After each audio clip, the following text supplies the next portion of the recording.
যারা মুমিন আল্লাহ বলেন আমি তাদের বন্ধু, আমি তাদেরকে অন্ধকারে রাখি না, যে আমারে বন্ধু বানায় আমি তাকে আলোর পথ দেখাইয়া দেই। আল্লাহ কখনো বিশ্বাসঘাতকতা করেন না। এই জন্য একজন মুমিন দুনিয়াতে যদি কাউকে ভালোবাসে তার সিরিয়ালে 1 নাম্বার থাকবে আল্লাহ। কারোর উপর ভরসা করে তাহলে সিরিয়ালে 1 নাম্বার থাকবে আল্লাহ। কাউকে বিশ্বাস করলে সিরিয়ালে 1 নাম্বার থাকবেন আল্লাহ। وَمَن يَتَوَكَّلْ عَلَى اللَّهِ فَهُوَ حَسْبُهُ। যে আল্লাহর উপর ভরসা করে আল্লাহ বলেন আমি নিজে তার জন্য যথেষ্ট হয়ে যাই। এজন্য আমাদের ভরসা হবে, বিশ্বাস হবে, আস্থা হবে, বন্ধুত্ব হবে সবার আগে কার সাথে? والذين آمنوا أشد حبا لله। কোরআনে আল্লাহ বলেন যারা মুমিন তারা আল্লাহকে ভালোবাসে সবার চেয়ে বেশি। সূরা আনকাবুতের শিক্ষা হলো ভরসা হবে আল্লাহর উপর, অন্যের উপর ভরসা করে কোনো লাভ নাই। ফেরাউন তার প্রোটেকশনের জন্য, তার নিরাপত্তার জন্য একদল সৈন্যকে দায়িত্ব দিয়েছে। তারা তার সাথে সব জায়গায় যেত, যেমন আমাদের বাংলাদেশের গভর্নমেন্ট প্রধান, যিনি প্রধানমন্ত্রী, প্রধান উপদেষ্টা, প্রেসিডেন্ট, তারা যখন কোথাও যায় তাদের সাথে স্পেশাল বাহিনী যায়, যেটার নাম SSF, স্পেশাল সিকিউরিটি ফোর্স। এটা মন্ত্রীদের সাথে থাকে না, এটা থাকে রাষ্ট্রের একবারে সর্বোচ্চ লেভেলের লোক, প্রেসিডেন্ট, প্রধানমন্ত্রীর জন্য।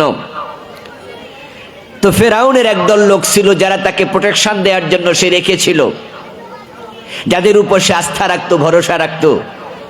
কিন্তু মূসা আলাইহিস সালামকে ধরার জন্য যখন ফেরাউন গেল, সাথে নিয়ে গেল সে তার SSF বাহিনী।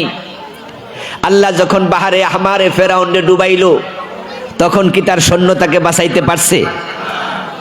আল্লাহ তাদেরকে শুদ্ধা ডুবাই দিছে। আবার বিপরীত ইব্রাহিম আলাইহিস সালামকে জ্বালিয়ে পুড়িয়ে ছাই করার জন্য যারা আগুনে ফেলেছিল, ওই অগ্নিকুণ্ডে ইব্রাহিম 40 দিন ছিলেন, আগুন কি ইব্রাহিম আলাইহিস সালামকে জ্বালাইতে পারছে? তাহলে ফেরাউন যাদের উপর আস্থা রাখছে, ভরসা রাখছে, তারা শুদ্ধ শেষ, ফেরাউনকে বাঁচাইতে পারে নাই। আর ইব্রাহিম আলাইহিস সালাম আল্লাহর উপর ভরসা রেখেছে, আগুন তার কিচ্ছু করতে পারে নাই। ঠিক আমরাও দেখেছি, আমাদের একদল মানুষ ইন্ডিয়ার উপর খুব ভরসা করত, জুলাই আন্দোলনের পরে তারা দিল্লি পালাইছে, ইন্ডিয়া তাদেরকে বাঁচাতে পারে নাই। এগুলো আমাদের সামনে জীবন্ত উদাহরণ। কাউকে গুতা দিয়া, খোসা দিয়া মজা নেয়ার জন্য উদাহরণ নয়। যেমন এই যে ফেরাউনের উদাহরণ দিছি, আপনারা কেউ কি মনে কষ্ট পাইছেন? তাহলে জুলাইয়ের পরে যে ঘটনা ঘটছে উদাহরণ দিলে মনে কষ্ট কেন পাবেন? এটা কি বাস্তব সত্য নয়? এই সেনাবাহিনী, এই পুলিশ বাহিনী, এই বিজিবি, এই র্যাব এবং ইন্ডিয়া, ওদের কাউকে বাঁচাতে পারলো না, দেশ থেকে পালাতে হলো। এটাই দুনিয়ার নিয়ম। আল্লাহকে বন্ধু বানাইলেই উত্তম, এটাই আপনার হেফাজতের সর্বোচ্চ মাধ্যম।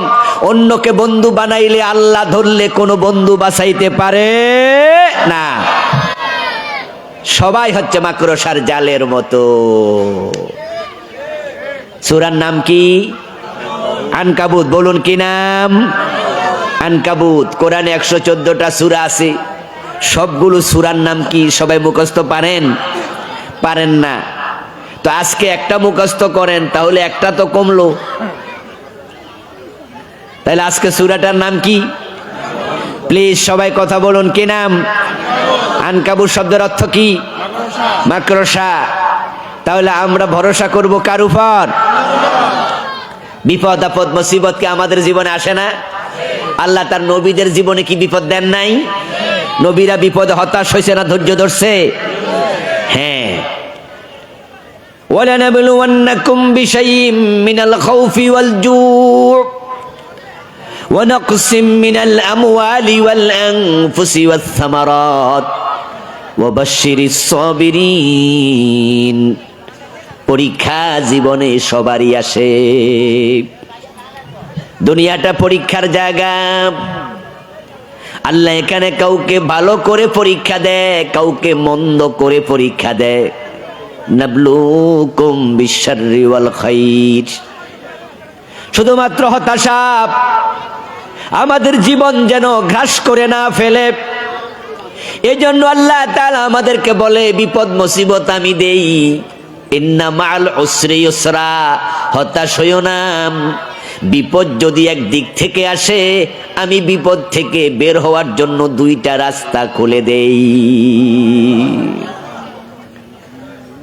নাবলুকুম বিশশাররি ওয়াল খাইর। আমি কাউকে দিয়ে পরীক্ষা করি, আবার কারো থেকে নিয়ে পরীক্ষা করি। হযরত সুলাইমান আলাইহিস সালামের পরীক্ষা ছিল দিয়ে, আইয়ুব নবীর পরীক্ষা ছিল সব কিছু কেড়ে নিয়ে। দুইজনই আল্লাহর নবী। সুলাইমানের পরীক্ষা হলো নেয়ামতের পর নেয়ামত, এমন দেয়া দিছে তামাম পৃথিবীর প্রেসিডেন্ট বানাই দিছে। সুবহানাল্লাহ পড়েন। সুলাইমানের মতো ক্ষমতাধর প্রেসিডেন্ট পৃথিবীটার একজনের জন্ম হয় নাই। এত ক্ষমতা আল্লাহর পৃথিবীর কোনো মানুষকে দেন নাই।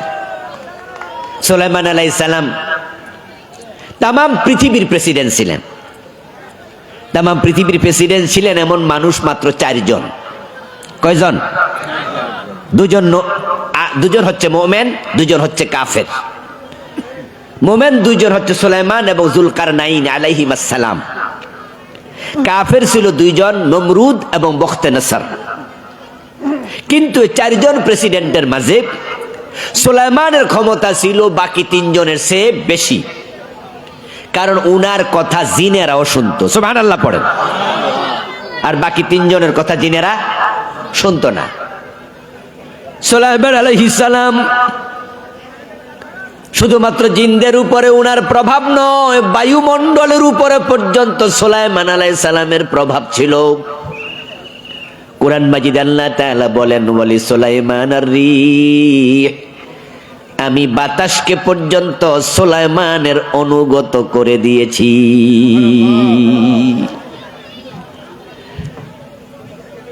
হযরত সুলাইমান আলাইহিস সালাম কোথাও যেতে চাইলে তিনি বাতাসকে অর্ডার করতেন।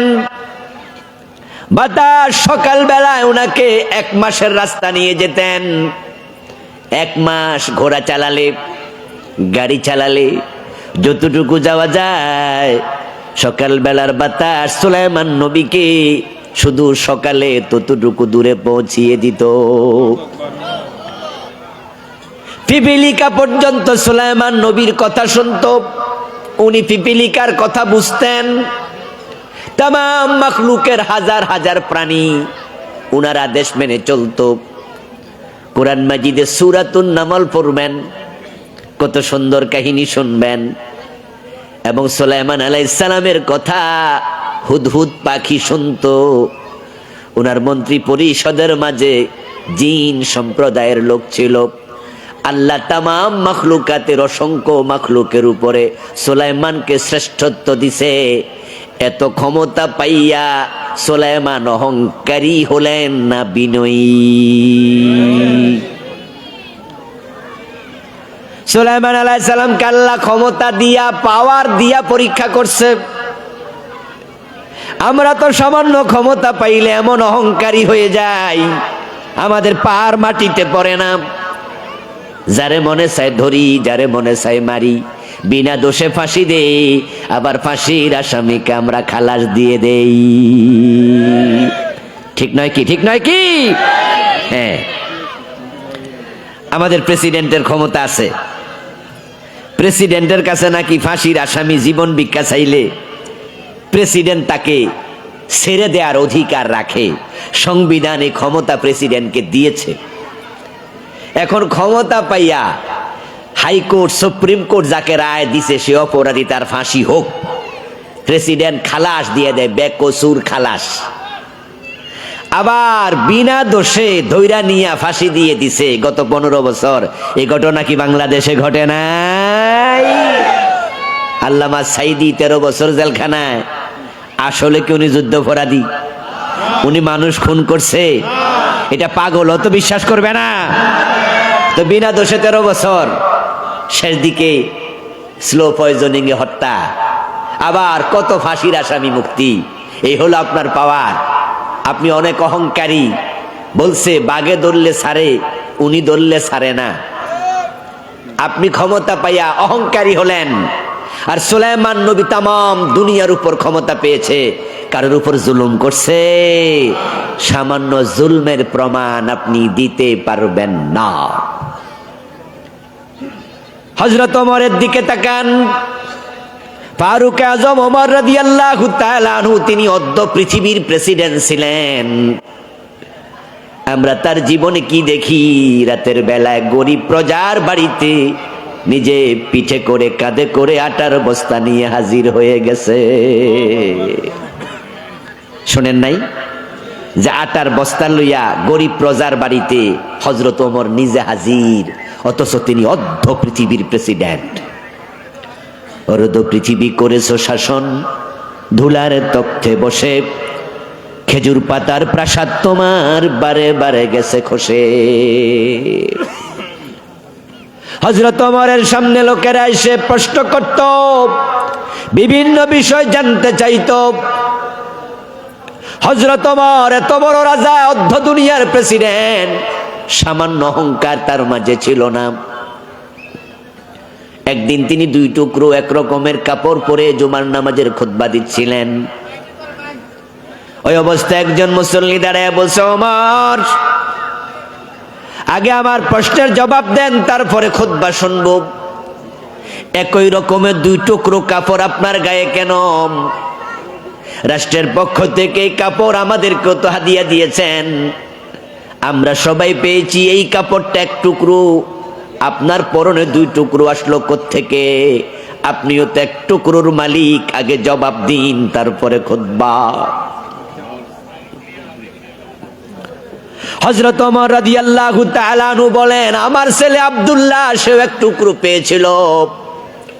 আজকে জুমায় আসার সময় ওরটা এবং আমারটা আমি 2টা মিলে পরে এসেছি। আমি রাষ্ট্রের কোষাগার থেকে আমার জন্য অতিরিক্ত কোনো কাপড় নেই নাই। আমাদের এলাকায় এমপি আছে, মন্ত্রী আছে। আপনি যদি এরকম উল্টা পাল্টা প্রশ্ন করতেন, তাহলে আপনারা ধরে ফিরাইতো না, ফাইক ফেয়াদা লাগাই দিত। এর দর আগে বাইরা দইরা। অর্ধ দুনিয়ার সম্রাট, তার উপর সামান্য চটেন নাই। আল্লাহ হযরত ওমরকে পরীক্ষা করে 14 দুনিয়ার প্রেসিডেন্ট বানায়া, কিন্তু অহংকারী হন নাই। একদিন জুমার খুতবায় ফারুক আজম ওমর রাদিয়াল্লাহু তাআলা আনহু বললেন, ও মেয়ের বাবারা, তোমরা নাকি ইদানিং মোহর বেশি নেও, মোহর বেশি নেও আমি শুনেছি। এতে করে যারা বিয়ে করতে চায় যুবক ছেলেরা অধিক মহারণার চাপে পড়ে। তাই আমি ওমর চিন্তা করতেছি, মহারণা আমি নির্ধারণ করে দেব, এর চেয়ে বেশি নিতে পারবা না। হযরত ওমর অতটুকু বললেন, এখনো নির্ধারণই করেন নাই, জাস্ট বললেন, মেয়ের বাবারা মোহর বেশি নিও না। বেশি মোহর চাওয়ার প্রবণতা বাংলাদেশে আছে না? এ ফেনী নোয়াখালী আসেনি? হ্যাঁ, 10 লাখ টাকার নিচে মাইয়ার মোহর চায় না। আর যদি মেয়ে প্রাইমারি স্কুলের টিচার হয় অথবা কোনো সরকারি চাকরি করে, তাহলে তো 50 লাখও চাইয়া বই। মেয়ের বাবারা মোহর বেশি চাইলে ছেলেরা কোত্থেকে দেবে? আর মোহর দিতে না পারার কারণে অবিবাহিত থাকবে। আর যেই সমাজে অবিবাহিত সংখ্যা বেড়ে যাবে, ওই সমাজে জেনা ব্যভিচারও বেড়ে যায়। এর জন্য ইসলাম কি বিবাহকে কঠিন করেছে না সহজ? ইসলামের মাঝে বিবাহ বড় সহজ জিনিস, কিন্তু আমাদের বাংলাদেশে আমরা মোহর বাড়াইয়া দিছি, যার কারণে অনেক ছেলে ভদ্র মানুষ তারা বিয়ে করতে কষ্ট হয়। নবীজির সাহাবী নবীজির কাছে আসলেন, ইয়া রাসূলুল্লাহ, এই মহিলাটা আমার পছন্দ। নবীজি বললেন, যাও, বিয়ে করতে চাইলে তাকে মোহর দিতে হবে, কিছু নিয়ে আসো। লোকটা বলল, ইয়া রাসূলুল্লাহ, আমি গরিব মানুষ, মোহর দেওয়ার মতো টাকা আমার নাই। রাসূলুল্লাহ তখন বললেন, যাও, বাড়ি যাও, ফালতামিস ওয়ালাউ কানা খাতামান মিন হাদিদ, একটা লোহার আংটি পাও কিনা দেখো। যদি একটা লোহার আংটি পাও, আমি লোহার আংটিটার বিনিময়ে মেয়ের সাথে তোমাকে বিয়ে দেব। ওই যুবক বাড়ি গেলেন, লোহার আংটিও খুঁজে পেলেন না, এত গরিব। নবীজি বললেন, তাহলে কি করি বলো। ওই যুবকের পরনে একটা চাদর ছিল, ওই চাদরটা সে পরেছে লুঙ্গির মতো করে পেঁচাইয়া, গায়ের মাঝে কাপড় নাই, এতটা গরিব। যুবকটা নিজের চাদর দেখায় বলে, ইয়া রাসূলুল্লাহ, আমার পরনে চাদরটা আছে, যদি আপনি অনুমতি দেন এই চাদরটা আমি মাঝখানে ছিঁড়ব, 2 টুকরা করব। 1 টুকরাই মহিলাকে আমি মোহর হিসাবে দিয়ে বিয়ে করতে চাই, আমার বিয়ে করা বড় দরকার। আমরা যারা ধনী মানুষ, আমরা কি খাদ্যের অভাবে মেয়ে বিয়ে দেই নাকি? বিয়েটা জরুরি জিনিস, এটা দেহের চাহিদা। যৌবন আসলে একজন নারী শের চাইবে, একজন ছেলে মেয়ে চাইবে, এটাই আল্লাহর বানানো সিস্টেম। এখন বিয়ে লাগবে। নবীজি হাসি দিয়ে বললেন, ও মিয়া, তোমার এই চাদর যদি তুমি 2 টুকরা করো, তাহলে তোমার শরীর তো ঢাকা যাবে না। আরে ছোট্ট চাদর দিয়া মহিলা নিয়ে কি করবে, অর্ধেক দিয়া কি হবে? ঠিক আছে, তুমি কোরআনের কোন সূরা পারো নাকি মুখস্থ? ওই সাহাবী বলে, ইয়া রাসূলুল্লাহ, হ্যাঁ, আমি অমক অমক অমক সূরা পারি। নবীজি ওই মহিলারে জিজ্ঞাসা করে, তুমি কি সূরাগুলো মুখস্থ পারো? মহিলা বলে, না, ওই সূরাগুলো আমি মুখস্থ পারি না। তখন রাসূল বললেন, এই কয়টা সূরা মহিলাকে মুখস্থ করাবে, এটাই তোমার মোহর।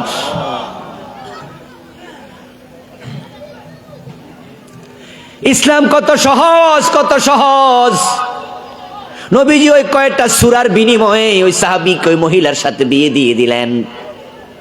এখন মেয়ের বাবারা 5 লাখ 7 লাখ টাকা মোহর না দিলে বিয়ে দেবে না। সবকিছু ঠিকঠাক, শুধু মোহর কত এটা নিয়ে ঝগড়া লাইগা বিয়ে ভাঙ্গা গেছে, এমন ঘটনা আছে না নাই? আহা, এটাকে কেন্দ্র করে বিয়ে হয় না। যার রেজাল্ট আমরা সমাজে দেখি, এখন মোহরানা শুধু কাগজ কলমে লেখা হয়, বরং ছেলেরা মোহর দেয় না, বরং উল্টা আরো মেয়ের বাবা থেকে যৌতুক নামে কৌতুক নেয়। ফারুক আজম ওমর রাদিয়াল্লাহু তাআলা আনহু বললেন যে, ও মেয়ের বাবারা, বেশি মোহর নিও না, আমি নির্ধারণ করে দেব, এর চেয়ে বেশি মোহর যেন কেউ নিতে না পারে। ওই দিন জুমার মসজিদে একজন মহিলা মুসল্লি, তিনি ওমরের সামনে দাঁড়ায় গেলেন। ওমরের সামনে দাঁড়ায় বলতেছে, ওমর, কোরআন শরীফের মাঝে আল্লাহ তাআলা স্বামীকে, তার স্ত্রীকে কেন তার পরিমাণ মোহর দেয়ার অধিকার দিয়েছে। কেনতার বলা হয়, একটা বলদ গরু জবাই করার পর ওই বলদ গরু যেই পরিমাণ বড় চামড়া, তার ওই চামড়াটা মাটিতে বিছায়া যদি স্বর্ণ রৌপ্য মোহর দিনার দেরহাম রাখা হয়, পুরাটা ভরে যাবে। তারপরে এবার এটা তুলে বান্দা যাবে, ভিতরে যেই পরিমাণ স্বর্ণ রূপা জায়গা হয়, ওই পরিমাণকে 1 কেন্তার বলা হয়। আল্লাহ তাআলা সূরা নিসা কোরআন মাজিদে বলছেন, ওয়াইন আরাদতুম ইস্তিবদালা যাওজিম মাকানা যাওজ ওয়া আতাইতুম ইহদাহুন্না কিনতারা, তোমরা যদি স্ত্রীর জায়গায় বউ বদল করতে চাও, আগের বউ তালাক দিয়া নতুন বউ নিতে চাও, নিতে পারো, তবে প্রথম বউকে যে কেনতার পরিমাণ মোহর দিয়েছ, সেখান থেকে কোনো মোহরানা ফিরাইয়া নিও না, মোহরের মালিক তোমার বউ।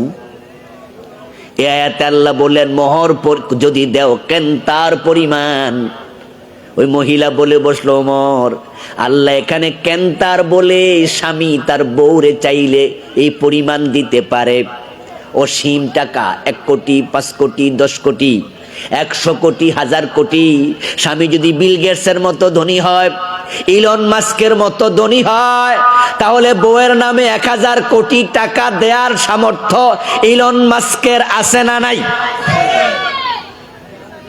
ইসলামের জন্য মোহর নির্ধারণ করে না। আর ওমর, আপনি বলতেছেন মোহর নির্ধারণ করবেন। আমি মহিলা মানুষ জানতে চাই, আল্লাহর আইনে হাত দেওয়ার অধিকার আপনারে কে দিল?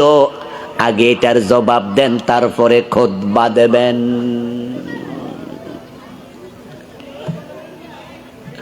হযরত ওমরের এই আয়াতটা স্মরণ ছিল না। মহিলা যখন এই আয়াত স্মরণ করায়া দিলেন, ওয়াতাইতু বিহদাহুন্না কিনতারা ফালা তাখুযু মিনহু শাইয়্যা, কেন্তার পরিমাণ সম্পদ দিল, সামান্য ফিরাইয়া নিও না। ওমরকে মহিলা যখন ওই আয়াত স্মরণ করায়া দিয়া প্রশ্ন করলেন, সাথে সাথে ওমর কি বললেন শুনুন। আল্লাহ পরীক্ষা করে দিয়া, ওমরের ক্ষমতা আছে, ওমর বলতে পারতো, এই বেড়ি তোর কি কথা, মহিলা মানুষ বসো, কে আছো মহিলাকে ধরো, মসজিদ থেকে গলা ধাক্কা দিয়ে বের করে দাও। ওমর অর্ধ দুনিয়ার প্রেসিডেন্ট, এত ক্ষমতা, কিন্তু ওমর সেদিন অহংকার করে এই জাতীয় কথা বলেন নাই। বলেছেন কি বলেছেন? মহিলা ঠিক বলেছে আর ওমর আজকে ভুল করেছে।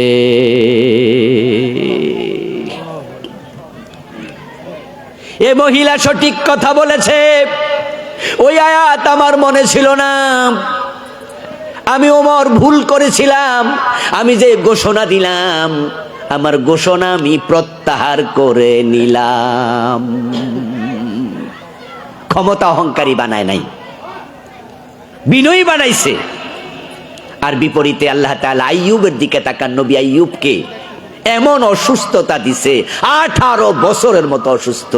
ছেলে মেয়ে আপনজন প্রিয়জন উনার থেকে সরে গিয়েছিল, ব্যবসা বাণিজ্য সব শেষ। হযরত আইয়ুবের স্ত্রী বিবি রাহিমা ছাড়া উনার কাছে আর কেউ ছিলেন না, দীর্ঘ সময় অসুস্থ। এবার বলুন তো, এই বিপদে পড়ে আইয়ুব কি হতাশ হয়েছে না সবর করেছে? ওয়াজাদনাহু সাবিরা, ওয়াজাদনাহু সাবিরা।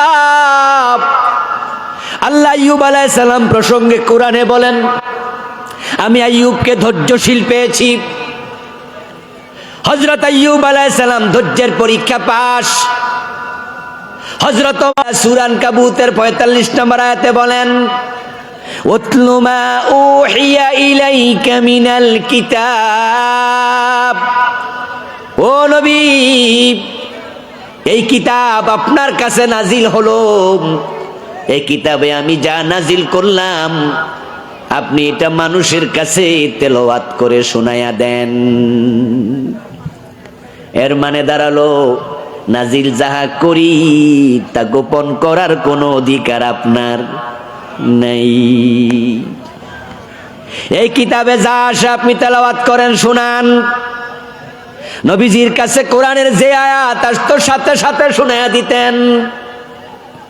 কোরআনের একটা শব্দ প্রিয় নবী গোপন রাখেন নাই। এবার বলুন তো, কোরআনের মাঝে যা আছে মক্কার লোকদের সব পক্ষে যাবে নাকি কিছু বিপক্ষেও যাবে? নবীজি যে কোরআনের আয়াত শোনাইতে শুরু করলেন, এখন এই কোরআনের মাঝে হিন্দুদের মূর্তির বিরুদ্ধে কিছু কথা আছে না নাই? যারা মূর্তি পূজক ছিল মক্কায়, তাদের মূর্তির কোন রকমের স্বীকৃতি আল্লাহর কোরআন দেয় না। কারণ মূর্তি পাথরের তৈরি হয়, মূর্তি মাটির তৈরি হয়। এই পাথর কি স্রষ্টা না সৃষ্টি? এই মাটি কি স্রষ্টা না সৃষ্টি? তো যে নিজে সৃষ্টি সে অন্যের স্রষ্টা হয় কেমনে? এজন্য মক্কার লোকেরা তাদের মূর্তি, তাদের 360টা মূর্তিকে কাবার ভিতরে কাবার বাহিরে রেখে দিয়েছিল। তারা পূজা করত, ইবাদত করত লাত, মানাত, উজ্জা, খবল, ইয়াসাব, নায়েলাব, এই জাতীয় মূর্তির পূজা মক্কার লোকেরা করত। আমার রাসূলের উপর আয়াত নাজিল হলো, আপনি মানুষকে কালেমার দাওয়াত দেন, ফাআলাম আন্নাহু লা ইলাহা ইল্লাল্লাহ, মক্কার লোকদেরকে জানাইয়া দেন এ 360 দেবতা খোদা নয়, বরং আল্লাহ মাত্র কয়জন, লা ইলাহা ইল্লাল্লাহ, এক আল্লাহ ছাড়া কোনো দেবতা নাই। এই আয়াত বলার সাথে সাথে মক্কায় আগুন লেগে গেল, ঘূর্ণিঝড় টর্নেডো শুরু হয়ে গেল। কারণ নবীজির আপন দাদা আব্দুল মুত্তালিবের নেতৃত্বে কাবার ভিতরে বাহিরে 360টা মূর্তি রক্ষিত ছিল। নবীজির আপন চাচা আবু তালেব, যিনি নবীজিকে কোলে পিঠে করে মানুষ করেছেন, তিনিও মূর্তি পূজক ছিলেন। এই আবু জেহেল, আবু লাহাব সবাই মূর্তির পূজা করত। এখন রাসূল বলে, না না, ওরা খোদা না, ওরা দেবতা না, তারা উপাস্য না, তাদের ইবাদত চলবে না, ইবাদত শুধু একজনের করতে হবে, তিনি কে? মক্কার লোকেরা বলল, তাহলে আমাদের খোদার কি হবে, আমাদের দেবতাদের কি হবে? লেগে গেল ঝামেলা। নবী সাল্লাল্লাহু আলাইহি ওয়াসাল্লামের সম্মুখে এসে তারা দাঁড়ায় গেল। নবীজি কাবার পাশে একটা পাহাড় আছে নাম সাফা, তার বিপরীতে একটা পাহাড় আছে তার নাম মারওয়া। আমরা হজের সময় দৌড়াদৌড়ি করি, এখন আর পাহাড় দেখা যায় না, কেটে সমতল করে ফেলা হয়েছে। আমার রাসূল সাফা পাহাড়ে দাঁড়ায়া মক্কার লোকদেরকে ডেকে বলেছিলেন, কুলু লা ইলাহা ইল্লাল্লাহ তুফলিহু, তোমরা কালেমা পড়ো, আল্লাহ ছাড়া কোনো ইলাহ নাই, এটা ঘোষণা করো, করলে তোমরা মুমিন হবে, আর মুমিন হলে জান্নাতি হয়ে যাবে, সফল কাম হবে।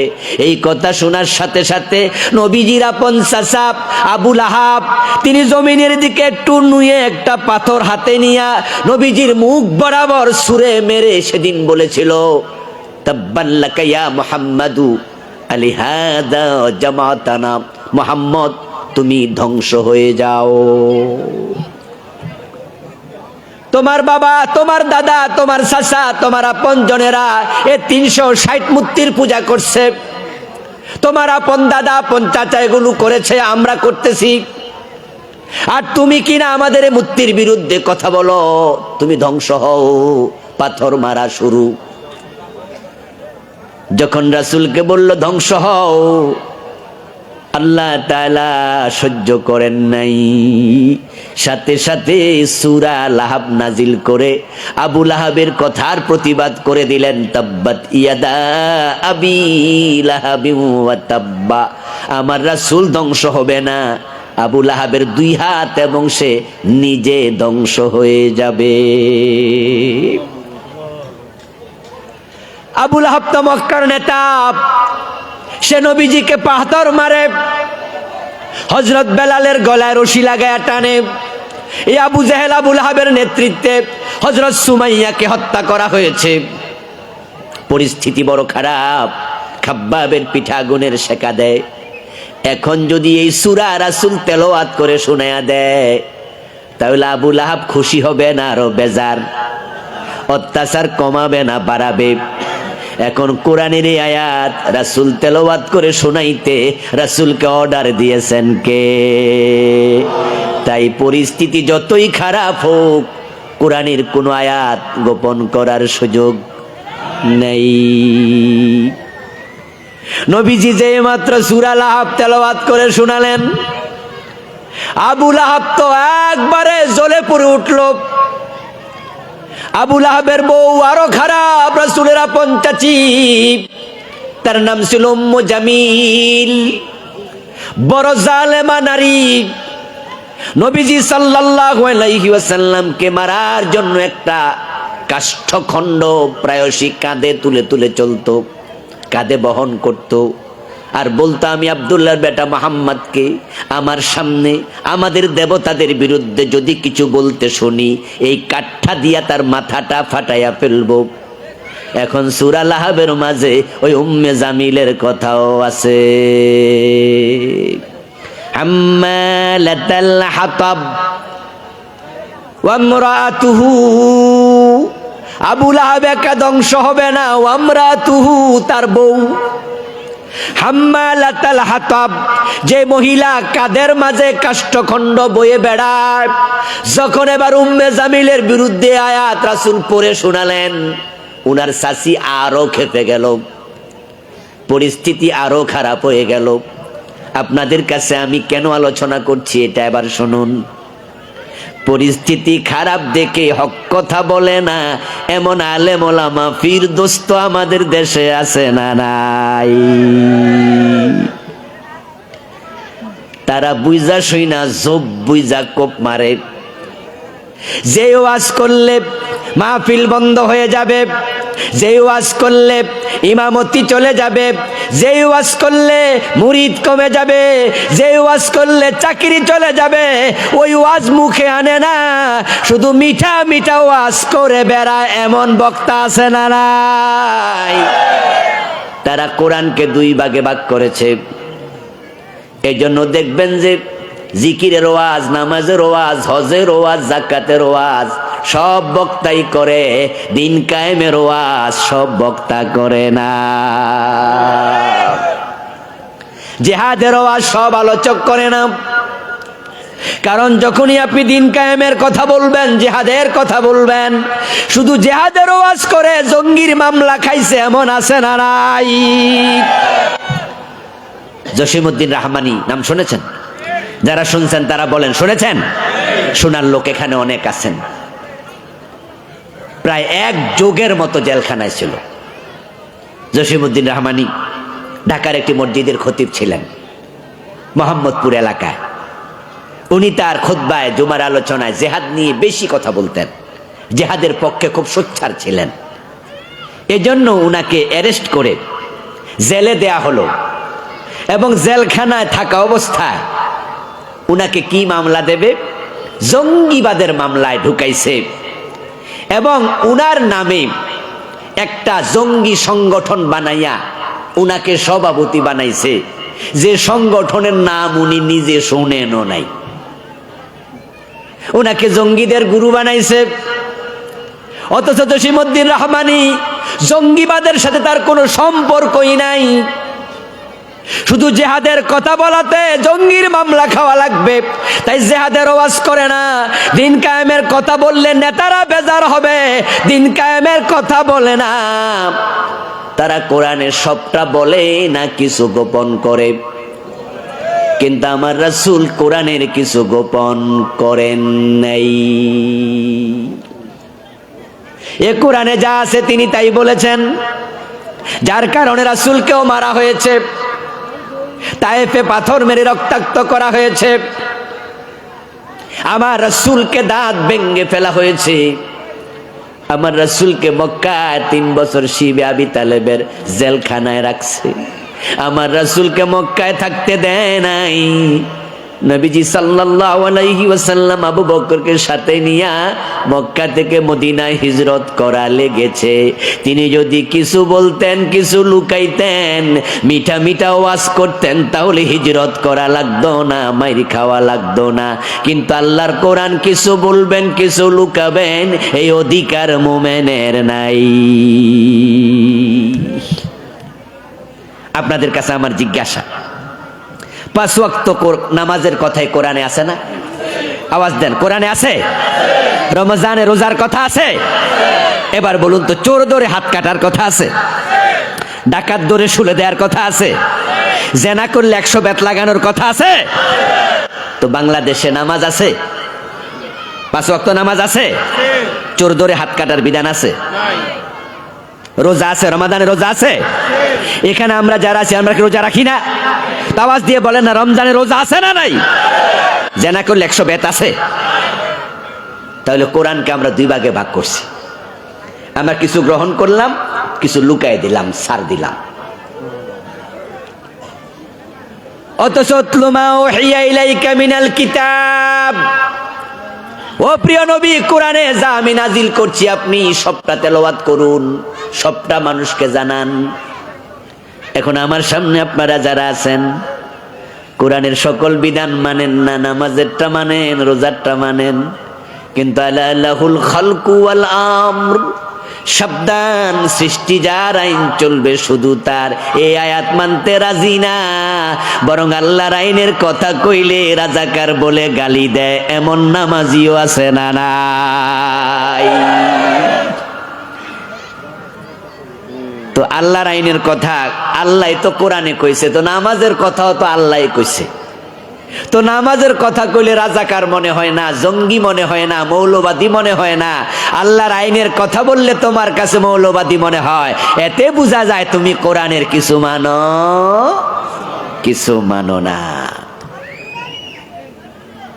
ইয়াকুলুনা নুমিনু বিবাদ ওয়া নাকফুরু বিবাদ ইউরিদুনা ইয়াত্তাখিযু বাইনা যালিকা সাবিলা উলাইকা হুমুল কাফিরুনা হাক্কা। আল্লাহ তাআলা এই মানুষের খবর জানেন। সুবিধাবাদী মানুষ জমিনে থাকবে, যারা নামাজ রোজা মানবে, আল্লাহর আইনের দেশ লোক এটা মানবে না। তাদের প্রসঙ্গে আল্লাহ বলেন, তারা বলে কিছু তো মানি, আর সবটা কি আর মানতে পারি? কিছু মানি, কিছু মানি না। তারা মাঝামাঝি রাস্তায় জান্নাত খোঁজে। ফুরা মানি না কইলে মানুষ কইব কাফের, এজন্য ফুরা মানি না এ কথা বলে না। আবার সবটা মানো, কই সবটা কি আর পারিনি, এটা কইয়া ছুটটা যায়। আল্লাহ বলে কিছু মানে, কিছু মানে না। উলাইকা হুমুল কাফিরুনা হাক্কা। অর্ধেক মেনে মুসলমান নয়, অর্ধেক মানার পরও তারা অরিজিনাল কাফের থেকে যায়। আফাতুমিনুনা বিবাদিল কিতাবি ওয়া তাকফুরুনা বিবাদ। আরে কায়েত আল্লাহ প্রশ্ন করে, তোমরা কি এই কোরআনের কিছু মানবা, কিছু মানবা না? ফামা জাযাউ মান ইয়াফআলু যালিকা মিনকুম ইল্লা খিজিয়ুন ফিল হায়াতিদ দুনিয়া ওয়া ইয়াউমাল কিয়ামাহ ইউরাদ্দুনা ইলা শাদ্দিল আযাব। যারা কিছু মানে, কিছু মানে না, দুনিয়ায় আমি লাঞ্ছনা গঞ্জনা দেব, অপমান অপদস্থ করব, আর মরার পর জাহান্নামে ফেলে দেব। কিছু মানলে জান্নাত নাই, জান্নাত পেতে হলে পুরা কোরআন মানতেই হবে।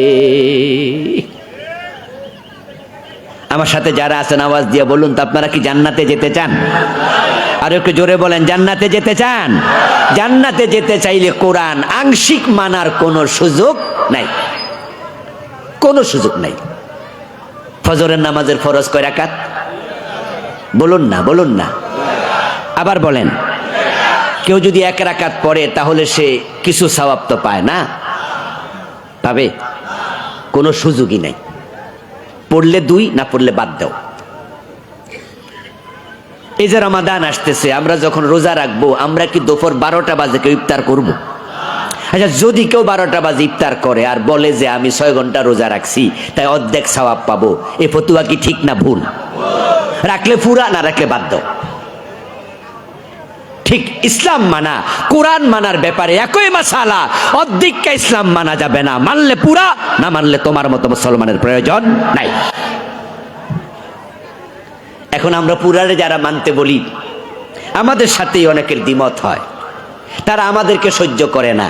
এই হুজুররা ভালা না, যে হুজুর আপনাকে শুধুমাত্র মিঠা মিঠা ওয়াজ করে জান্নাতের পথ দেখায়, এটা জান্নাতের রাস্তা না। কারণ জান্নাতের রাস্তায় চলতে গিয়া নবীদেরকে পর্যন্ত দাঁত দিতে হয়েছে, কল্লা দিতে হয়েছে, রক্ত দিতে হয়েছে। তাকাইয়া দেখো, নবীর আপন চাচা আমির হামজার কলিজা পর্যন্ত দিতে হয়েছে। দিতে হয় নাই? ইমাম হুসাইনের কল্লা ছিল, দেহ থেকে মাথা আলাদা করে ফেলেছে। জান্নাতের পথ কখনো ফুল বিছানো ছিল না। এই পথের ডিজাইনটাই হচ্ছে কষ্টের। قال رسول الله صلى الله عليه وسلم شد الناس بلاء الأنبياء ثم الأمثل فالأمثل رواه البخاري। আমার রাসূল বলেন দুনিয়াতে যত বিপদ মুসিবত মানুষের জীবনে এসেছে সবচেয়ে বেশি বিপদ এসেছিল আল্লাহর নবীদের জীবনে। করাত দিয়া দুই টুকরা করে ফেলছে এমন নবী আছে কিনা? একবার মাথা থেকে পা পর্যন্ত দুই টুকরা করে ফেলছে। ও দোস্ত, আপনি জান্নাতে যাবেন আর আপনি মিঠা মিঠা ওয়াজ শুনবেন চলবে না। কোরআনের মাঝে মিঠা ওয়াজও আছে, তিতা ওয়াজও আছে। ডাক্তারের দোকানে গেলে যত সিরাপ আছে সব কি মিষ্টি? কথা বলে না ভাইয়েরা? তিতা সিরাপ আছে না নাই? ও তিতা সিরাপ যখন ডাক্তারে প্রেসক্রাইব করে শত্রুতা কইরা করে, ঠিক না? যে যার সাথে ডাক্তারের সম্পর্ক খারাপ এর তিতা ওষুধ দিয়া দেয়, এটা জীবনে শুনছেননি? বরং ডাক্তার বোঝে রোগ বুঝা ওষুধ দিতে হবে। যেটা মিঠা ওষুধে সারবে ওইটা মিঠা সিরাপ, যেটা তিতা ওষুধ লাগবে এটা তিতা সিরাপ। এটাই আসল ডাক্তার। শুধু মিঠা ওয়াজ যারা করে তারা আসল মাওলানা না, এগুলো সুবিধাবাদী। তারপরে এবার পরের অংশ আসেন, ওয়াকিমিস সালাত, এবং নামাজ কায়েম করো। ইন্নাস সালাতা তানহা আনিল ফাহশাই ওয়াল মুনকার, নিশ্চয় নামাজ অন্যায় থেকে ফিরায়া রাখে। আমরা যদি অন্যায় মুক্ত বাংলাদেশ দেখতে চাই তাহলে সব মুসলমান মিলে একটা আন্দোলন করা দরকার। সেটা হলো আমরা নামাজ দেশে রাষ্ট্রীয়ভাবে কায়েম হোক এমন বাংলাদেশ বানাতে হবে। কারণ নামাজ অন্যায় দূর করে। সমাজে যদি নামাজ কায়েম করতে পারেন 50% অন্যায় নিজে নিজে কমে যাবে। আজকের বাংলাদেশে মাদক সেবনের দায়ে জেলখানায় আছে এমন লোক যদি 1000 হয়, সংখ্যা আমি কম বলছি বুঝার জন্য, মাদক সেবনের দায়ে জেলখানার কয়েদি এমন যদি 1000 হয়, ওই 1000 জেলখানার মাদক সেবী কয়েদির মাঝে 5 ওয়াক্ত নামাজ পড়ে আপনি একজনও পাবেন না, একজনও নয়। 5 ওয়াক্ত নামাজের মাঝে ফজরের নামাজটা নাই। এই শীতের মাঝে যে ফজরের নামাজে ওঠে সে কি মদ খাইতে পারে? আরে দোস্তদের সাথে যাইয়া ও দিনের বেলার কোনো নামাজ পড়া সহজ, কিন্তু শীতের মাঝে কম্বলটা লাথি দিয়া সরাইয়া এ ঠান্ডা পানি দিয়া ওযু করে ফজরের নামাজ পড়া সহজ না। যে 5 ওয়াক্ত নামাজি সে কখনো মদখোর হয় না। আমার দেশে জুয়া খেলায় ধরা পড়ছে এমন জুয়ারি যদি 1000 থাকে, 5 ওয়াক্ত নামাজি একজন জুয়ারি পাবেন না। ডাকাতির মামলায় যদি 1000 লোক জেলে থাকে, 5 ওয়াক্ত নামাজ পড়ে এমন ডাকাত একজনও পাবেন না। নামাজ এমন এক চমৎকার ইবাদত যে কন্টিনিউ 5 ওয়াক্ত পড়বে, অসংখ্য অন্যায় থেকে নামাজ তাকে হেফাজত করবে।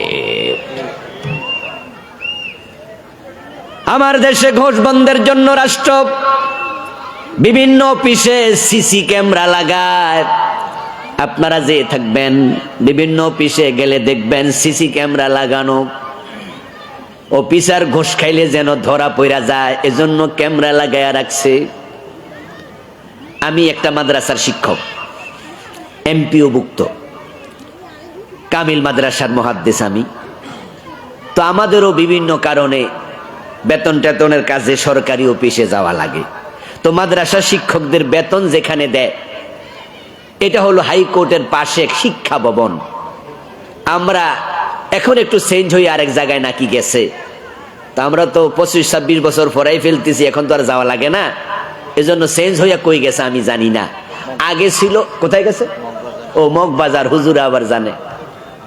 তো আমি বেতন করার জন্য, আমি যখন মুহাদ্দিস হই, বেতন করার জন্য আমি শিক্ষা ভবনে গেলাম। অফিসার আমার জুমা মুসল্লি ছিল, এজন্য কাগজপত্র উনার কাছে দিছি, খোঁজ নেয়ার জন্য গেলাম। যাই দেখি উনার অফিসে শিক্ষা ভবনে 3 পাশে না 4 পাশে 4টা ক্যামেরা। তো আমি, আরে যে অফিসার ছিল উনি মারা গেছেন, আলহাজ সিরাজুল ইসলাম উনার নাম ছিল, উনি সৎ মানুষ ছিলেন, আল্লাহ তাকে তুমি জান্নাত নসিব করো, বলেন আমিন। ভালো মানুষ দোয়া পাওয়ার হক আছে। তো সিরাজ সাহেবরা আমি প্রশ্ন করলাম, সিরাজ সাহেব, এই ডিজি অফিস, এই শিক্ষা ভবনের মাটি পর্যন্ত ঘোষ খায়, থানার মতো খুব খারাপ জায়গা, ঘোষ না দিলে বেতন ছাড়ে না, এত খারাপ ওরা। এখন মনে হয় সিসি ক্যামেরা লাগানোর কারণে তাহলে বোঝা গেল ঘোষের লেনদেন বন্ধ হয়েছে। আমি আস্তে আস্তে করে উনারে কইতাছি, উনি আমার মুস্কি হাসি দিয়া বলে, হুজুর আগের চেয়ে বাড়ছে। তা আমি জিজ্ঞাসা করলাম, কি বলেন, তাহলে ক্যামেরা দিয়েও কুলান যায় না? কই না, কারণ অফিসাররা এখন অফিসে আর খায় না, এখন চা দোকানে বৈশা খায়। আগে তো অফিসে 3 টেবিল 4 টেবিল আছে, যে যার মতো করে টেবিলের নিচ দিয়া ঘোষ নিত, চুপি চুপি কইতো, আরেকজন নি শুনালায়, কিছু সরম টরমও তো আছে।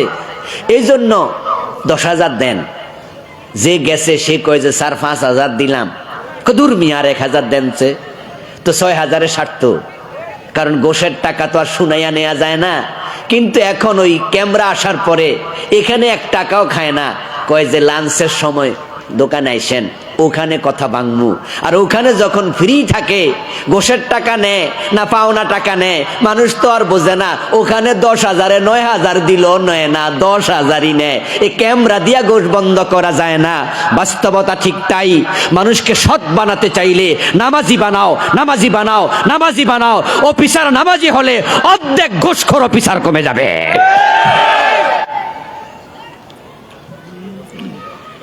এই জন্য আল্লাহ তাআলা কোরআনে বিধান দিছে, আল্লাযীনা ইম্মাক্কান্নাহুম ফিল আরদি আকামুস সালাতা ওয়া আতাউয যাকাত ওয়া আমারু বিল মা'রুফি ওয়া নাহাউ আনিল মুনকার।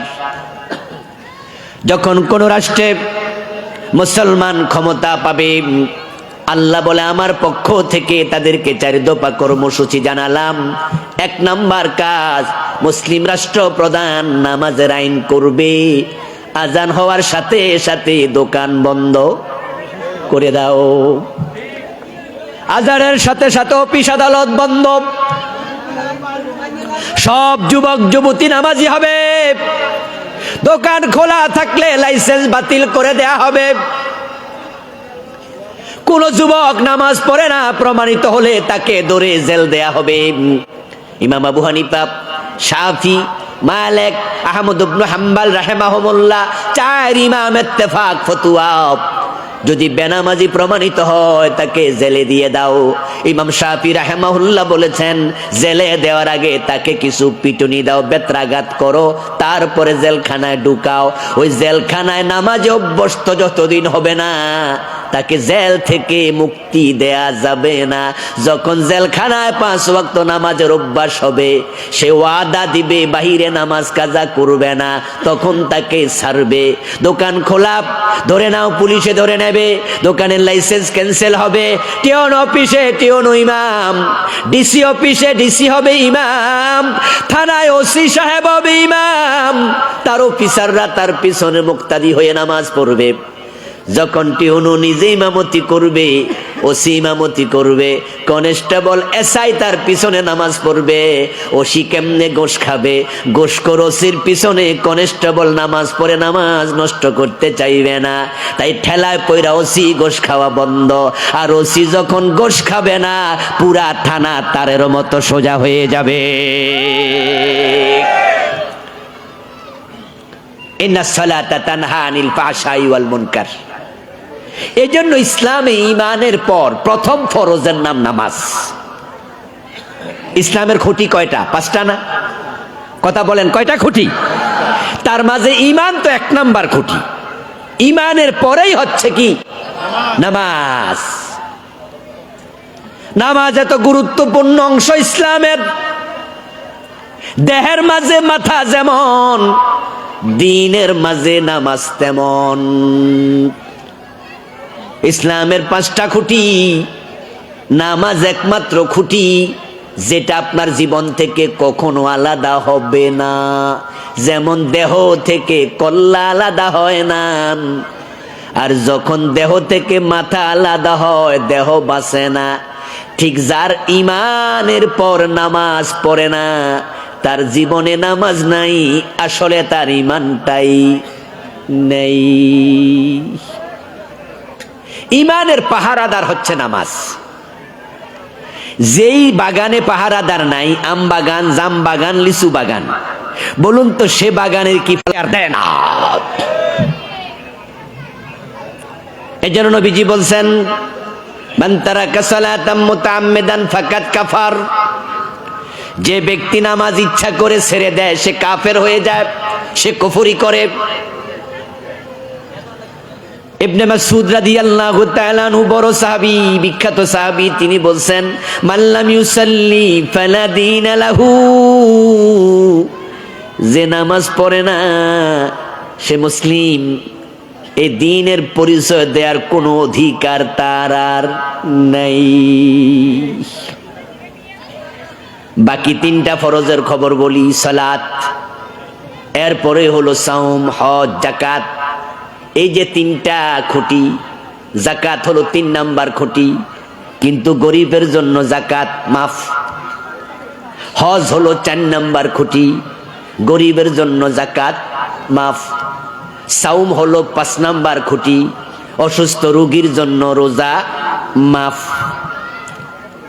আমার বন্ধু দেখবেন লক্ষ্য করে, আমরা যারা অসুস্থ রোগী আসে ফতুয়া দেই, আপনার বাবা বয়স কত, রোজা রাখতে পারে না, কয় 80, 90। আমরা তখন বলি রোজা লাগবেই না, একজন ফকিরকে 2 বেলার খাবার দেন, প্রতি রোজার পরিবর্তে। রোজা নামক খুঁটি তার জীবনে নাই, আল্লাহ জিজ্ঞাসা করবে না আপনি গরিব হজ কেন করেন নাই, এ খুঁটির ব্যাপারে আল্লাহ জিজ্ঞাসা করবে না। আপনি গরিব যাকাত দেন না, কেন দেন না, আল্লাহ জিজ্ঞাসা করবে না। কিন্তু নামাজ গরিবের উপর ফরজ, ধনীর উপর ফরজ, সুস্থের উপর ফরজ, অসুস্থের উপর ফরজ।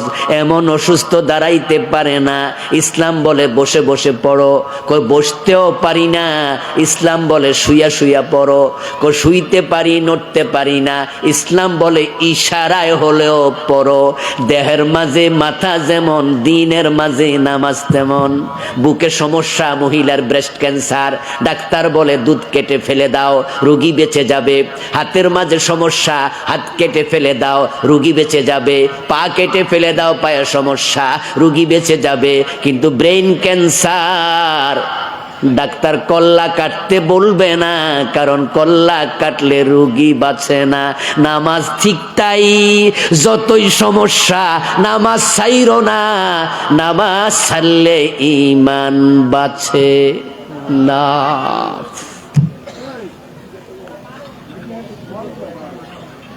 টেকনাফ থেকে উঠেছেন লঞ্চে, যাবেন আপনি সেন্ট মার্টিন দ্বীপ দেখতে। 40 মিনিট 45 মিনিট লঞ্চ যখন যাবে, তখন ডানে বামে সামনে পিছে তাকায়া দেখবেন পানি ছাড়া কিচ্ছু নাই। বঙ্গোপসাগরের মনে হয় মাঝখানে আপনি। ওখানে যদি লঞ্চটা ডুবে যায়, আপনি তখন সাঁতার কাটবেন, কিন্তু কোন দিকে তীর আপনি খুঁজে পাবেন না, জানেনও না, কারণ তীর তো দেখাই যায় না। তা আপনি সাঁতার কাটতে কাটতে হঠাৎ করে চোখ পড়ে গেল সূর্য ডুবন্ত, মনে পড়ে গেল আসর পড়া হয় নাই। তখন মাসালা হলো, হুঁশ যদি থাকে, সাঁতার কাটতে কাটতে ইশারায় হলো আসর পড়ে নাও, কারণ হুঁশ আছে যতক্ষণ নামাজ ফরজ ততক্ষণ, তখনও মাফ নাই।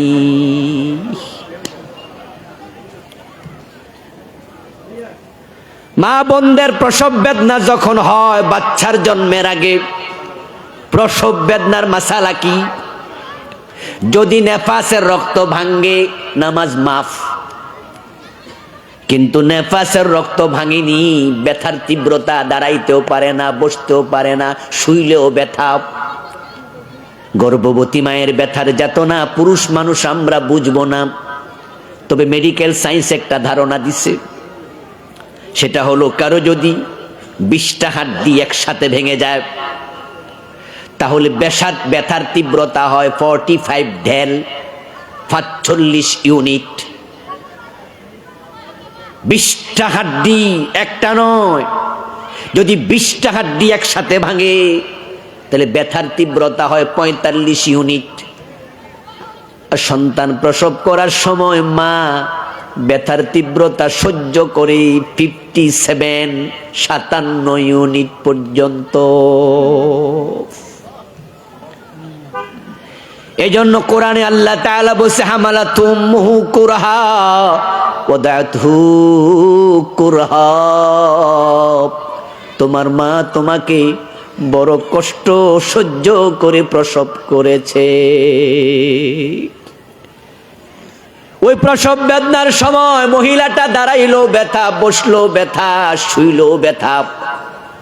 নেফাসের রক্ত যদি না ভাঙে আর নামাজের ওয়াক্ত হয়, তখন মাসালা হলো ব্যথাই যতই হোক তখনও নামাজ কাজার অনুমতি নেই। নামাজ কাজা হবে মাত্র 3 কারণে। কয় কারণে? আমরা তো খেলতে খেলতে কাজা করি, হাসতে হাসতে কাজা করি। গাড়ি তুলছে, ফেনী থেকে 14 গ্রাম যাবে, অথবা ফেনী থেকে উঠে মিরসরাই যাবে। এখন লোকাল বাস উঠছে, থামেও না গাড়ি, নামেও না, নামাজ হাসতে হাসতে খেলতে খেলতে কাজা। কেন? তুমি কি ফতে নামতে পারতা না? নামাজ পড়তে পারতা না? গাড়িতে তুমি থাকবে, অজু সারা উঠলে কেন? আর উঠে যেহেতু গেছো, ড্রাইভারকে বলো ভাই গাড়ি থামাও, ড্রাইভার থামবে না, এমন সমস্যা, নতুন গাড়িও পাবা না, এমন বিপদে আছো।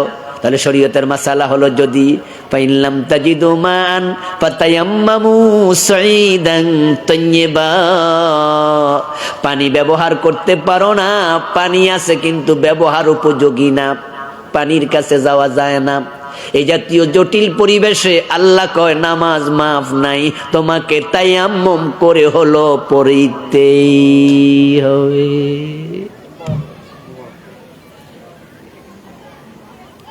কোন অবস্থাতে নামাজ মাফ হয় না? 3 কারণে কাজার অনুমতি আছে। একটা হলো যদি ঘুমিয়ে থাকেন, টেরই পান নাই, ঘুম থেকে উঠে দেখেন সূর্য উঠে গেছে, ইচ্ছা করে নয়, ইচ্ছা ছিল আগেই পড়বেন, কিন্তু বেশি ঘুম টের পান নাই, তাহলে নবীজি বলেন উঠে নামাজটা পড়ো। এই যে ঘুমের কারণে তুমি ওঠো নাই, আল্লাহ তোমাকে ক্ষমা করে দেবে, কাজাটা গ্রহণযোগ্য। আরেকটা হলো যদি ভুলে যান, নামাজের ওয়াক্ত আপনার খেয়ালই নাই, এমন ভাবে ব্যস্ত, কখন যে জোহরের টাইম হয়ে চলে গেল, আসরের আজান হয়ে গেছে, হঠাৎ মনে পড়ছে আরে জোহরই তো পড়ি নাই। তো ভুলে যাওয়ার কারণে আল্লাহ আপনাকে ধরবে না, মাফ। আসরটা পড়ার আগে জোহরটা কাজা করুন, এই কাজা গ্রহণযোগ্য। কয়টা গেল? 3 নাম্বার হলো জোহরের ওয়াক্ত হয়েছে 12:30টায়, জোহরের ওয়াক্ত হয়ে গেছে, এখন শীতকালে 12টায় পড়বেন, 1টা, 1:15টায় জামাত, কিন্তু আপনি জামাতের 15 মিনিট আগে হঠাৎ করে বেহুশ, অসুস্থ, হঠাৎ করে সেন্সলেস, হুঁশ আসতে আসতে বেজে গেছে 4:30টা। বলুন তো এখন কি জোহরের রক্ত আসেনি? এই যে আপনি বেহুশ অবস্থায় লম্বা সময় চলে গেল, হুঁশ আসার পর আপনার মনে পড়লো আজ জোহরে তো পড়ি নাই, এখন কাজা পড়ো, কারণ তোমার উপর ফরজ কিন্তু হয়ে গেছে। যেহেতু 12টায় ওয়াক্ত আসছে, তুমি বেহুশ হয়েছো, এই 1 ঘন্টা কেন পড়লা না? ওয়াক্ত এসেছে, ফরজ হয়েছে, এখন কাজা পড়ো। তবে এই যে বেহুশ অবস্থায় কাজা হলো, এজন্য আল্লাহ ধরবে না, মাফ। এই 3 কারণ ছাড়া নামাজ মাফ নাই, কাজা করার কোনো সুযোগও। যে ব্যক্তি নামাজ ছেড়ে দেয় সে আর জান্নাত পায় না, কারণ নামাজ জান্নাতের চাবি। তাই হিসাব হাসরের ময়দানে প্রথম হিসাব জান্নাত, নামাজ। কবরে প্রথম প্রশ্ন নামাজ। আমল নামা হাতে দিল, প্রথম প্রশ্ন নামাজ। আমার সামনে যারা আছেন আপনারা নামাজি মানুষ, কিন্তু আপনাদের সাথে এবার কিছু কথা বলে আলোচনা শেষ করব। আলহামদুলিল্লাহ কেউ উঠছেন না, উঠবেনও না, দোয়া করে উঠবো, বলেন ইনশাআল্লাহ। এখন আপনাদের সাথে কিছু কথা হলো আমাদের বাংলাদেশের একটা প্রবলেম যেটা খুব বেশি, সেটা হলো নামাজি মানুষও সুদ খায়, নামাজি মানুষও কিছু আছে ঘোষ খায়, নামাজও পরে ওজনে কম দেয়, নামাজও পরে মালে বেজাল দেয়, নামাজ পরে বউয়ের মোহর দেয় না, নামাজি হাজি সাহেব বোনের হক মাইরা খায়, বাবা মরছে মা মরছে বোনের হক দেয় না, নিজেরটাও খায় বোনেরটাও খায়, এমন জালেম নামাজি ভাই 2-4 জন আছে না নাই? তার নামাজ তাকে অন্যায় থেকে ফিরায় না। এটা একটা সমস্যা, এটা একটা প্রবলেম। নামাজি মানুষের উপর আমরা ভরসা করতে পারি না। 5 ওয়াক্ত নামাজ পড়ে, টাকা হলাদ দিয়ে দেখেন যে বেটা দেখাই করবে না। আমার এক মুসল্লির আমি 10,000 টাকা হলাদ দিছিলাম, অনেক আগে, আরো 10-12 বছর আগের কাহিনী কইতেছি। মাত্র 10,000 টাকা হাওলাত নিছে, 1 সপ্তাহের কথা কইয়া।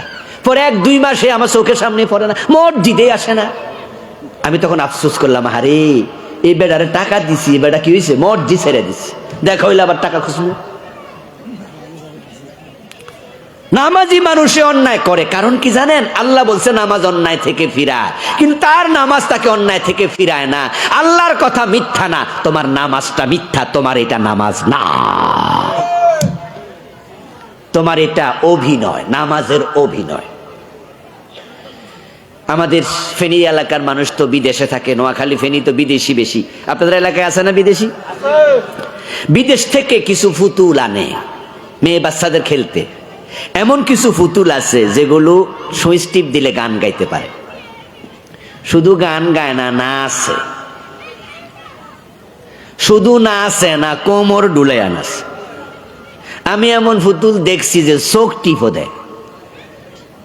ওরি বাবা রে বাবা! রোবট দেখছেন? রোবট শুনেছেন? রোবট মারামারি করে, রোবট বিভিন্ন কাজ করে দেয়, দেখতে মনে হয় মানুষের মতো হাঁটতেছে। ওই ফুতুলটা গান গায়, হাত নাড়ে, পা নাড়ে, চোখের ব্রু পর্যন্ত নাড়ে, কিন্তু এটা কি মানুষ?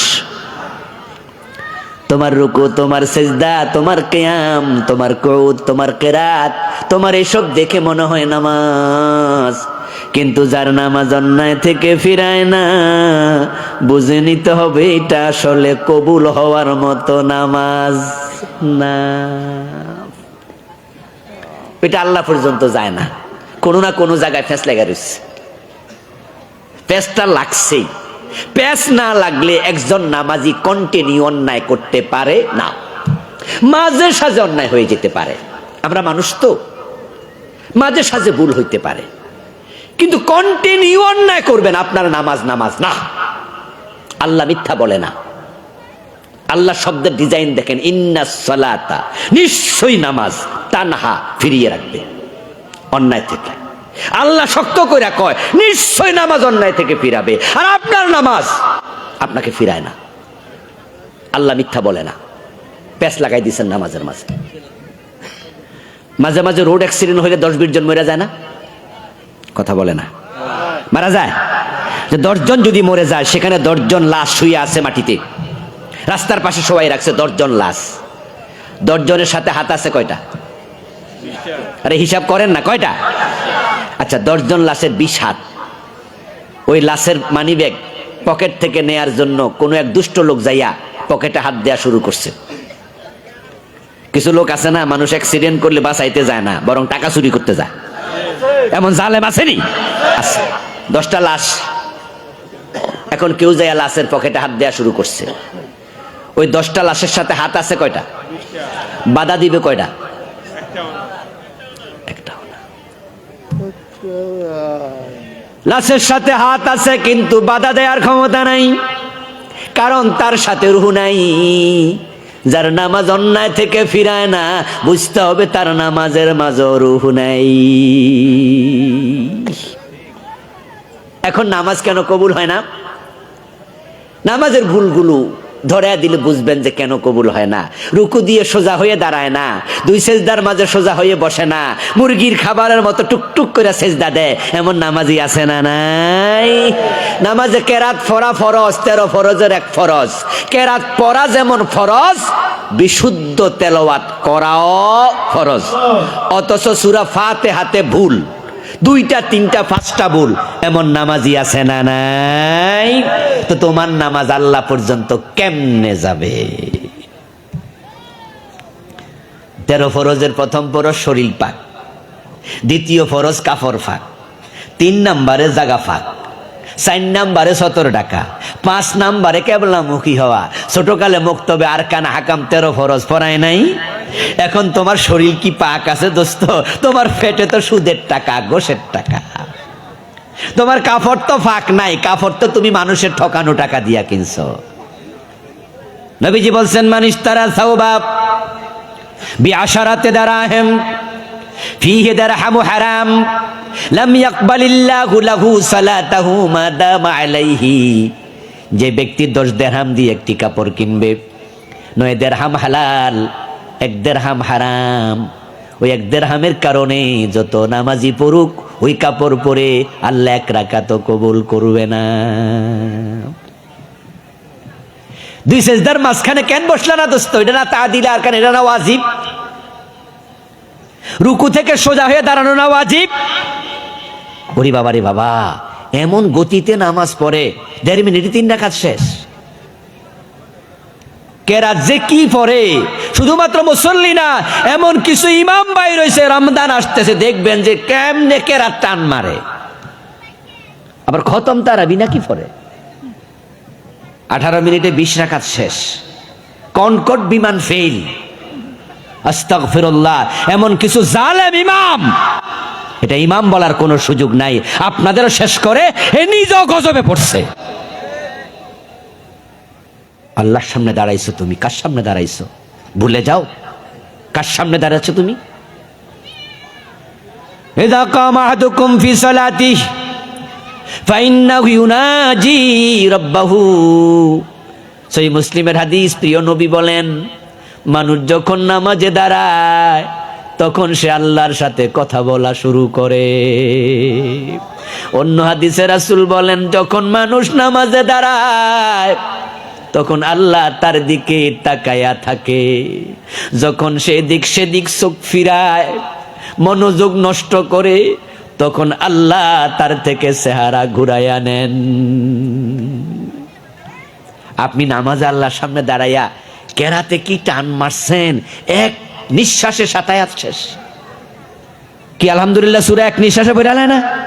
ওরে বাবা রে বাবা, কি পড়তেছে মুক্তাদি বুঝে না, শুধু শেষ দিকে জালিমিন টান শুনলে বোঝে রুকুতে যাওয়ার টাইম হইছে। এবং তারাবির নামাজে খেয়াল করবেন, কিছু পোলাপান বারান্দা দুষ্টামি করে। ইমাম সাহেব পড়তেছে আর বারান্দা এসে নিজেরা গল্প করে, মোবাইল টিভি।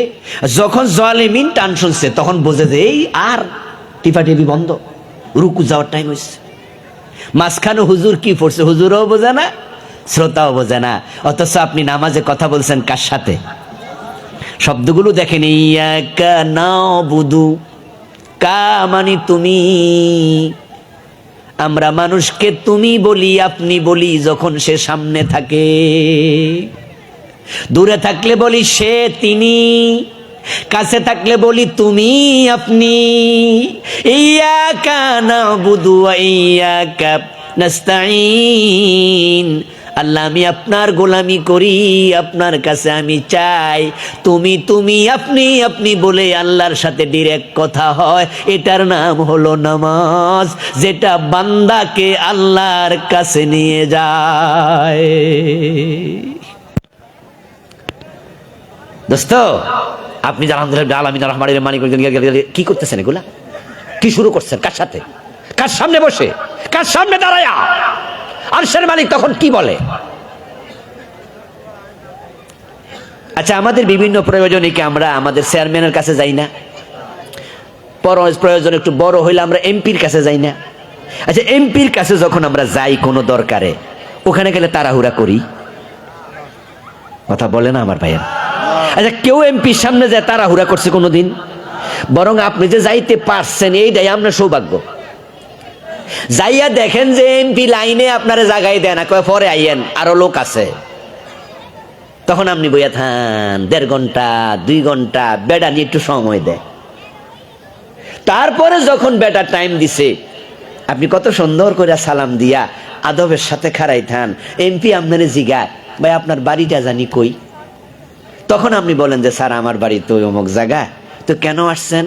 স্যার আমার একটু জরুরত ছিল, প্রয়োজন ছিল, আপনি অনুমতি দিলে আমি একটু কইতাম। এবার উনি বলেন আপনি কত সুন্দর করে গোছায়া গোছায়া বলতেছেন। আচ্ছা, যদি এমপির সামনে যাইয়া আপনি বলতেন, এমপি সাহেব জরুরি কাজে আসছি, আমার হাতে সময় নাই, আমার কিছু কাজ আছে, খাওয়া শুরু করলেন, বেটা কি শুনলো না, আপনি খেয়ালই নাই। এমপি বলবে, পাগলের ভিতরে ঢুকতে দিছ কেন? এ দারোয়ান কই, তার গড়া ধাক্কা দে। এই মিয়া, তোমার হাতে সময় না, তোমার আসতে কইছে কেডা? প্রয়োজন কি তোমার, না প্রয়োজনটা আমার?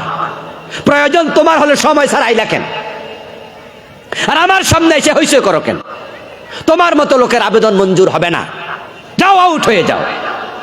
এবার একটু আওয়াজ দিয়ে বলুন তো, মসজিদে আল্লাহ জোর করে নেন, আমরা নিজেরা যাই? প্রয়োজনটা কি আল্লাহর না আমাদের? তো সেখানে কিসের তাড়াহুড়া? আরশের মালিকের সামনে তোমার কিসের তাড়াহুড়া?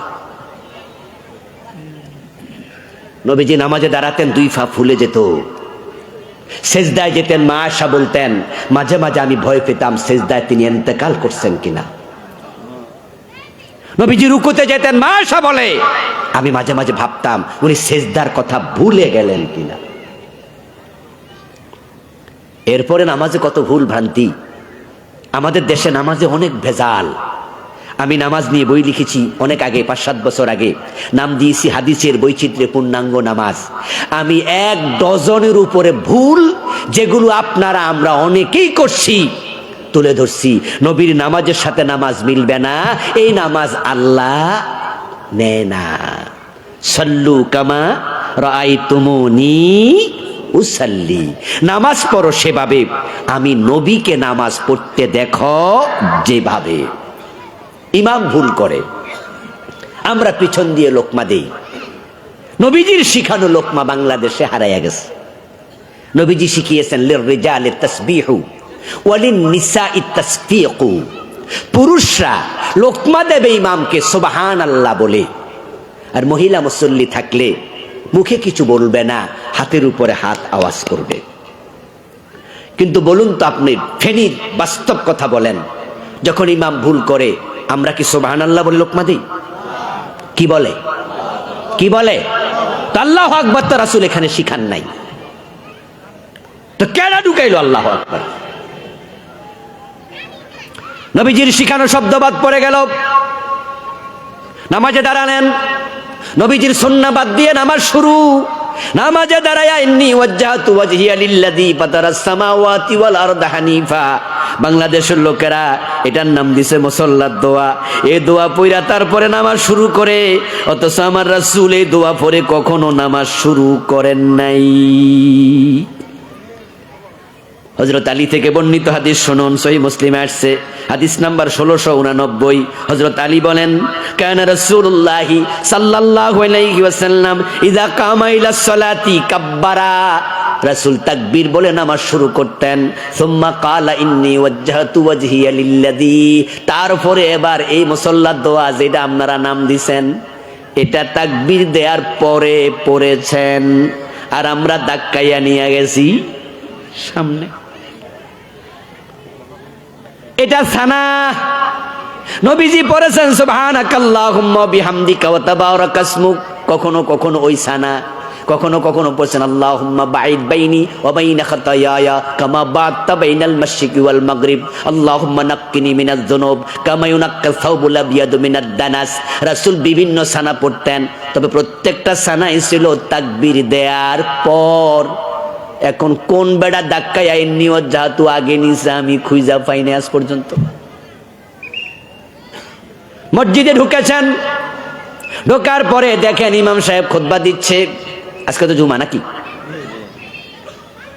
খুতবা তো নাই, বাংলায় কিছু ওয়াজ করতেছে। খুতবা তো হবে আরবিটা, পরেরটা।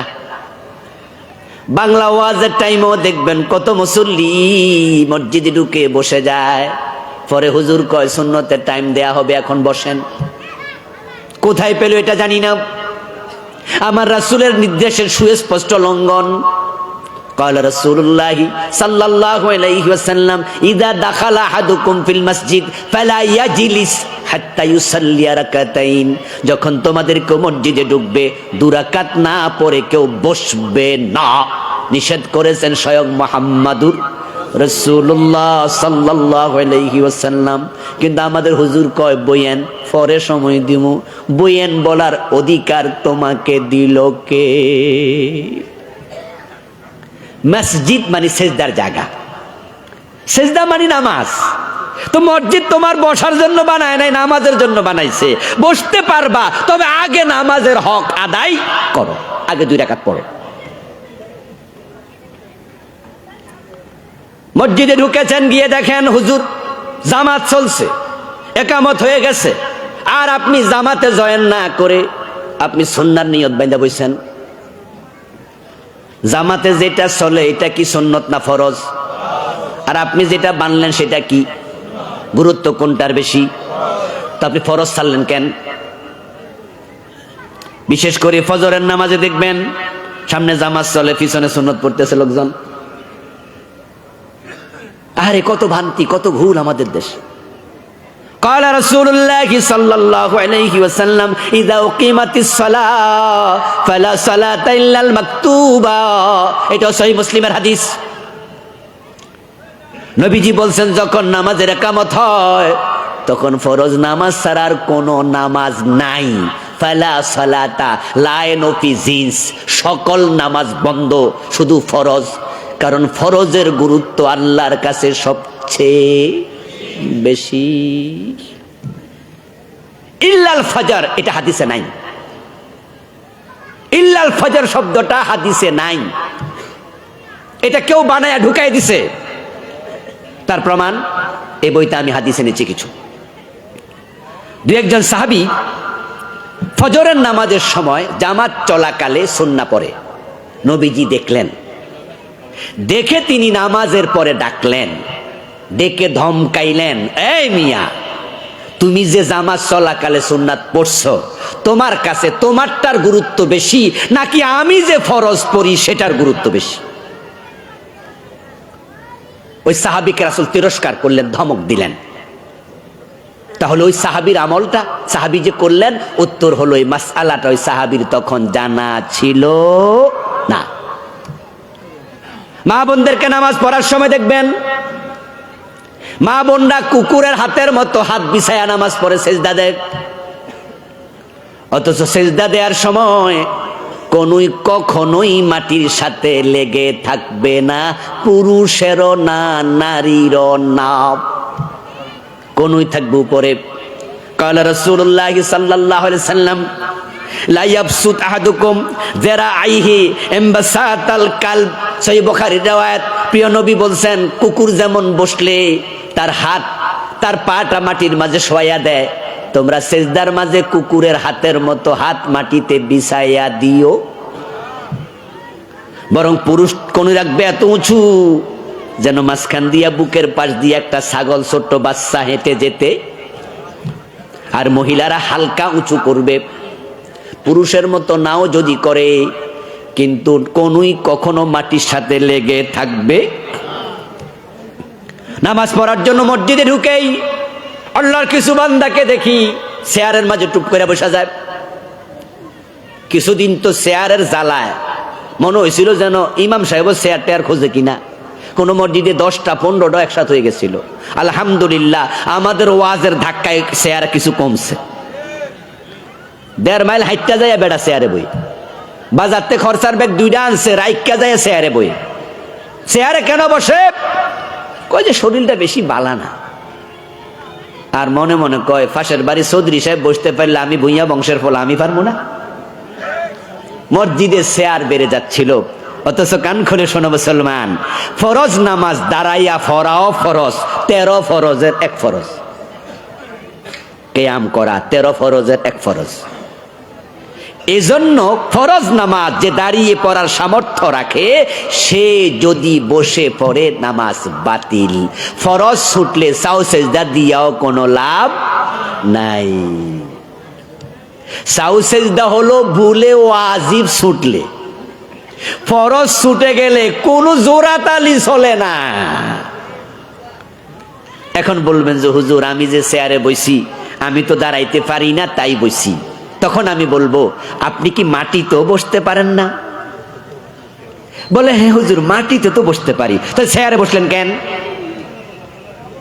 নবীজি তো নামাজ পড়েছে বসে, অসুস্থ অবস্থায় হাদিসে পাওয়া যায়, কিন্তু তিনি তো চেয়ারে বসেন নাই। নবীজির যুগেও তো চেয়ার ছিল, রাখবেন রাখবো, নবীজির যুগেও চেয়ার ছিল, কিন্তু চেয়ারে বসেন নাই। কারণ কি জানেন? শুধু কপাল মাটিতে ঠেকানোর নাম সেজদা না, সেজদা হলো 7 অঙ্গের উপরে ফরজ। কয় অঙ্গ? কথা বলতে হবে, কয় অঙ্গ? 7 অঙ্গ। উমিরতু আন আসজুদা আলা সাবআতি আদা। নবীজি বলেন আমি 7 অঙ্গের উপরে সেজদা দিতে আদিষ্ট হয়েছি। এ 2 হাতের তালু, 2 হাঁটু 4, 2 পায়ের আঙ্গুল 6, আর নাক আর কপাল মিলে চেহারা 7। যদি আপনি মাটিতে বসেন তাহলে আপনি 2 হাতের তালুও মাটির মাঝে দিতে পারবেন। হাঁটু তো 2টা মাটিতে আছে, পায়ের আঙ্গুলও মাটিতে আছে। সমস্যা শুধুমাত্র সেজদা, কপাল ঠেকানো। ওজর আছে যতটুকু মাপ হবে ততটুকু। তো আপনি যে চেয়ারে বসে গেলেন তো কপালে সেজদাও হলো না, হাঁটুর সেজদাও হলো না, 2 হাতের তালুর সেজদাও হলো না। তাহলে আপনি এই ফরজ তরকের কারণে চেয়ারে বসাতে নামাজ বাতিল হয়ে যায়। এখন এই নামাজ আপনাকে অন্যায় থেকে ফিরাবে কেমনে? এভাবে আমি আলহামদুলিল্লাহ আমার লেখা বইটিতে অনেকগুলো অসঙ্গতি তুলে ধরেছি। এইটা সহ আমার 9টা বই আছে আলহামদুলিল্লাহ, স্টেজে পাবেন। এই নামাজের বইটা এক করে কপি করে নিয়ে যাবেন, ফার্স্ট টু লাস্ট পড়বেন। এটা 240 পৃষ্ঠার বই। 4 মাযহাবের যত হাদিস আছে সব এনেছি। জোরে আমিন, আস্তে আমিন, বুকে হাত বাঁধা, নাভিতে বাঁধা, মানে ঝগড়া যেন না হয়। হাদিসের মাধ্যমে উপস্থাপন করে বুঝাইছি। আপনারটাও আছে, শাফি মাযহাবেরটাও আছে, কিন্তু ঝগড়াটা নাই। যাওয়ার সময় ইনশাআল্লাহ স্টেজ থেকে সংগ্রহ করবেন। আল্লাহ তৌফিক দান করুক, আমিন।